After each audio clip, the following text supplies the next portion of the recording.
Hello, students. Do you talk a lot about birthdays and your age with others? Today's conversation topic is, how old are you? Imagine you're asking others about their age. What would you say? What would others say? Here are a few suggestions. You're at school and are talking with colleagues at lunchtime. The conversation is about birthdays. You ask your colleagues how old they are. What would your colleagues say? Your friend invited you to her birthday party. You ask your friend her age.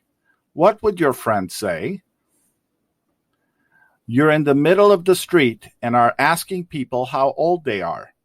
People you ask seem to be upset by your question. What would you say to people on the street? What would people on the street tell you? Normally, we ask people we know well about their age, while we don't usually ask the age of women or people we don't know well.